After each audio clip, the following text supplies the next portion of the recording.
کی برسی کے موقع پر ان کے بیٹوں نے اس محفل کو سجایا۔ اللہ کی بارگاہ میں دعا ہے مولا اس تقریب سعید کی برکت سے ان کی مغفرت فرمائے، تمام گناہ صغیرہ کبیرہ کو معاف فرمائے، جنت الفردوس میں اعلیٰ سے اعلیٰ مقام عطا فرمائے۔ اللہ کی بارگاہ میں دعا ہے مولا مجھے حق بولنے کی، ہم سب کو عمل کرنے کی توفیق عطا فرمائے۔ آپ حضرات توجہ ادھر رکھیں،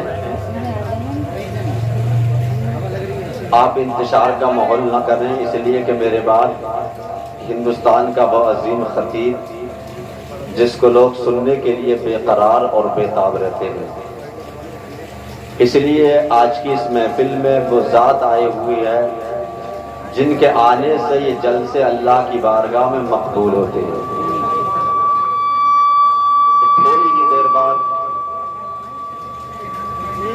تھوڑی ہی دیر بعد انشاءاللہ تعالیٰ وہ تشریف لانے والے ہیں۔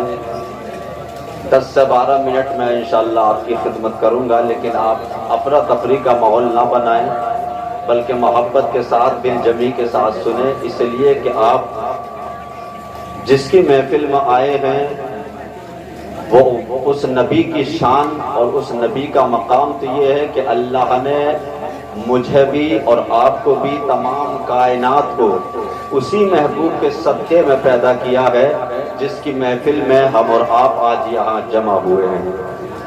تو تھوڑی دیر سنیں اور محبت سے بولیں سبحان اللہ۔ وسیم بریلوی کہتے ہیں کہ متاع اشک نہیں ہے ادھر ادھر کے لیے، سبحان اللہ بھی بولتے رہیں، سبحان اللہ سبحان اللہ سبحان اللہ بولو گے تو 90 آپ کے نامہ اعمال میں درج ہو جائیں گے، اور آنے کا مقصد بھی صرف اور صرف یہی ہے جو دنیا سے ہمارے حاجی صاحب گئے ہیں ان کے لیے ایصال ثواب ہو جائے، ہے نا۔ تو وسیم بریلوی کہتے ہیں کہ متاع اشک نہیں ہے ادھر ادھر کے لیے، انہیں بچا کے رکھو طیبہ کی رہ گزر کے لیے، انہیں بچا کے رکھو طیبہ کی رہ گزر کے لیے، اور تڑپ تڑپ کے غم مصطفیٰ میں جینا ہے، تڑپ تڑپ کے غم مصطفیٰ میں جینا ہے، یہ درد ہم نے خریدا ہے عمر بھر کے لیے، یہ درد خریدا ہے عمر بھر کے لیے، اور مانگنے والوں دعاؤں میں مدینہ مانگو، مانگنے والوں دعاؤں میں مدینہ مانگو، زندگی مکے میں اور طیبہ میں مرنا مانگو، زندگی مکے میں اور طیبہ میں مرنا مانگو۔ اللہ کا شکر اور اس کا احسان عظیم کہ اللہ نے ہمیں اور آپ کو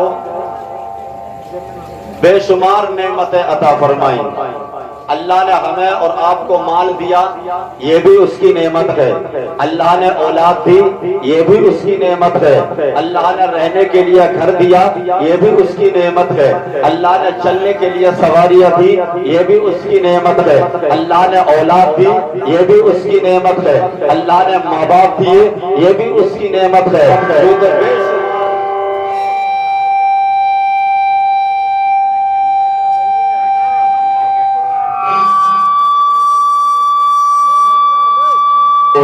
صاحب اگر میری آواز سنیں فوراً اپنے مائک کو آ کر کے سنبھالیں، آپریٹر صاحب جہاں پہ بھی ہوں فوراً اپنے مائک پر آئیں، اپنے مائک کو آ کر کے دیکھیں۔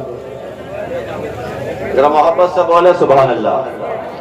دیکھیے جیسا بھی ہے اب کام چلا ہے نا، اس لیے اس کے چکر میں آپ بھی اگر پڑ جاؤ گے تو پھر آپ کا جو جلسہ ہمارے عظمت بھائی نے جو محنت اور کاوشیں کی ہیں وہ ساری کی ساری بیکار ہو جائے گی، ہے نا۔ تو آپ حضرات ایسا نہ کریں بلکہ آپ حضرات توجہ رکھیں، اس کی طرف زیادہ آپ دھیان نہ دیں، اس لیے میں ہوں میری جگہ کوئی اور آنے والا ہو، ہے نا، جو وہ کہے آپ اس بات پر توجہ کریں، ہے نا۔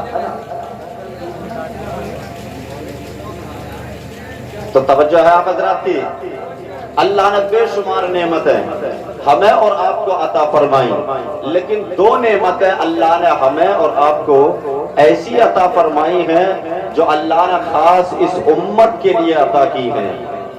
اس امت سے پہلے جتنی امتیں آئیں اللہ نے وہ 2 نعمتیں ان امتوں کو عطا نہیں فرمائی۔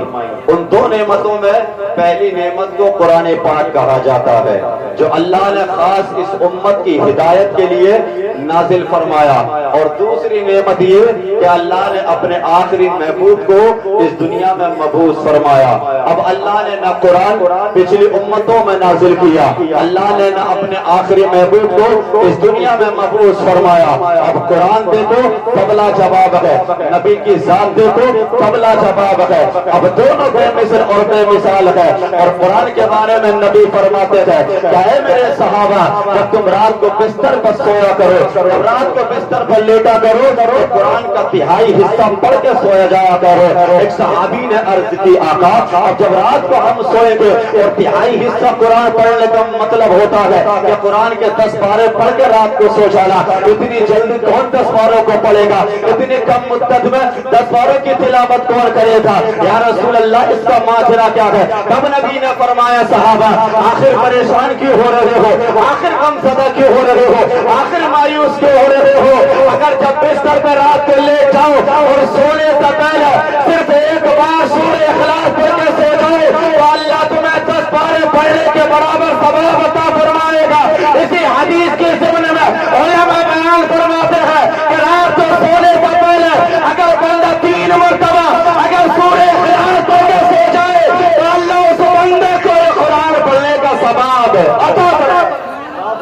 نعرہ تکبیر، نعرہ رسالت، نعرہ غوثیت، مسلکی اعلیٰ حضرت علامہ مفتی ارشاد نوری صاحب قبلہ جلسہ سال ثبات زندہ باد۔ جو 3 مرتبہ سورہ اخلاص پڑھ کے رات کو سو جائے تو علماء فرماتے اللہ اس بندے کو ایک قرآن پڑھنے کا ثواب عطا فرماتا ہے۔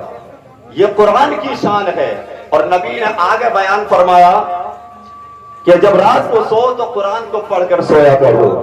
اسی محفل میں حضرت ابو بکر صدیق اور حضرت عمر اور حضرت ابو ہریرہ وہیں پر موجود تھے۔ حضرت ابو ہریرہ نے عرض کی یا رسول اللہ اگر ہم رات کو سونے سے پہلے اگر سورہ اخلاص پڑھ کے سو جائیں گے یعنی سورہ اخلاص کی تلاوت کریں گے ہمیں انعام اس کا کیا ملے گا، اس کا اجر ہمیں اللہ کیا عطا فرمائے گا؟ تو میرے نبی نے فرمایا صحابہ جو دنیا میں رہنے کے بعد رات کو بستر پر لیٹنے سے پہلے یعنی سونے سے پہلے ایک بار سورہ اخلاص پڑھ کے تو سو جائے گا تو اللہ اس بندے پر بہت دنیا میں جنت کو واجب کر دے۔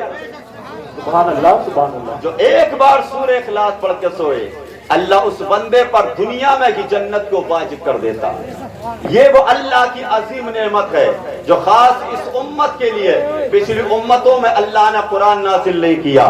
اور دوسری نعمت وہ جس کے صدقے میں اللہ نے کائنات کو پیدا کیا ہے، اس کی شان اور اس کا مقام کیا ہے، اس کی عظمت کیا ہے۔ تو تمام فرشتوں کے سردار جنہیں طائر سدرہ، بلبل سدرہ، روح الامین یعنی جبریل امین کہا جاتا ہے، جب ہم تمام کے بعد حضرت آدم کی بارگاہ میں حاضر ہوئے تو صرف 12 مرتبہ حاضر ہوئے، حضرت ادریس کی بارگاہ میں حاضر ہوئے تو صرف 4 مرتبہ حاضر ہوئے، حضرت ابراہیم کی بارگاہ میں حاضر ہوئے تو صرف 42 مرتبہ حاضر ہوئے، حضرت موسیٰ کی بارگاہ میں حاضر ہوئے تو 400 مرتبہ حاضر ہوئے، حضرت عیسیٰ روح اللہ کی بارگاہ میں حاضر ہوئے تو صرف 10 مرتبہ حاضر ہوئے۔ لیکن جس کے صدقے میں اللہ نے یہ زمین بھی بنائی ہے، جس کے صدقے میں اللہ نے آسمان بھی بنایا ہے، جس نبی کے صدقے میں اللہ نے کائنات کے ذرے ذرے کو پیدا کیا ہے، اس نبی کی بارگاہ میں تمام فرشتوں کا سردار جسے جبریل کہا جاتا ہے وہ 10 مرتبہ نہیں آئے تھے، وہ 20 مرتبہ نہیں آئے تھے، وہ 50 یا 100 مرتبہ نہیں آئے تھے، بلکہ نبی کی بارگاہ میں تمام فرشتوں کا سردار جسے جبریل کہا جاتا ہے وہ 24,000 مرتبہ تشریف لے کر۔ نعرہ تکبیر، نعرہ رسالت، نعرہ غوثیت، حضرت علامہ مفتی ارشاد نوری صاحب قبلہ زندہ باد۔ ذرا محبت سے بولے سبحان اللہ۔ کتنی بار تشریف لائے؟ تھوڑی آواز نکال لو۔ کتنی بار؟ 24,000 بار۔ ایک مرتبہ حضرت ابو دردہ جو صحابی رسول ہے ان کی شکل میں حضرت جبریل نبی کی بارگاہ میں حاضر ہوئے